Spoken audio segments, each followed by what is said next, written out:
Hello, thank you for watching France 24. We begin this culture magazine with the 100th birthday of Phalle. My guest shapes materials, but on a bigger scale. Guillaume is a young French sculptor whose career is being followed very closely by collectors. His exhibitions travel throughout the world. The latest one is in Bombay, but Guillaume is here with us in the studios of France 24. Hello, thank you very much for joining us. So let's dive right in and look at some of your work. These pieces are on display in India. You will see them, so shapes, colors and geometry, that's what first stands out. Why did you choose to concentrate on geometric figures? Well, because they appeal to certain proportions which define us, upon which we are built, and they help me reveal the hidden sides of our own life and our own dimension. So you define yourself as a sculptor of absence?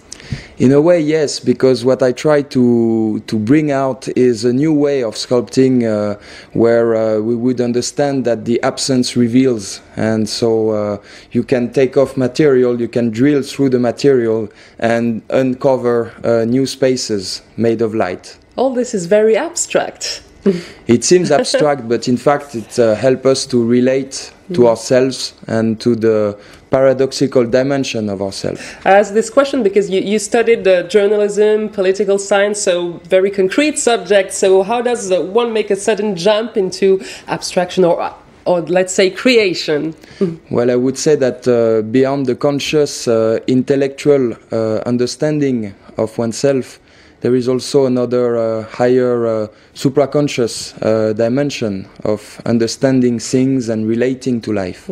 So you use composite materials, but also wood. Let's get back to this exhibition in Bombay, because it's the fruit of a residence with an Indian artist. We've got a few photos of the work in progress. What did you gain from this collaboration with Indian artists?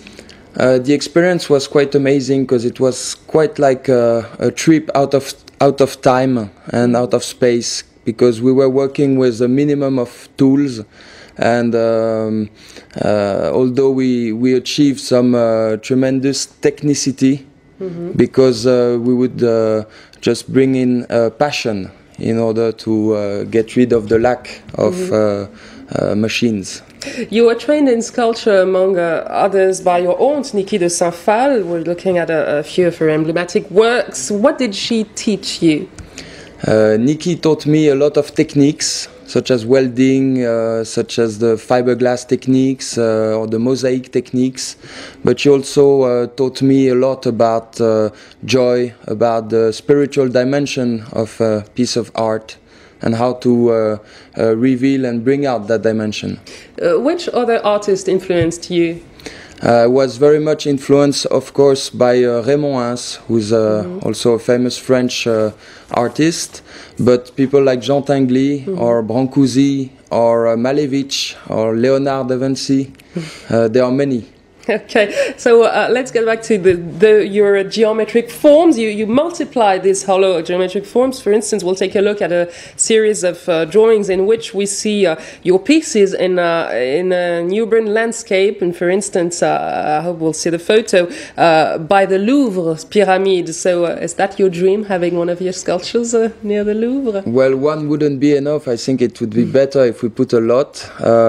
What's interesting in the Louvre is that an architect dared to bring in a pyramid because the proportion principles are always the same. We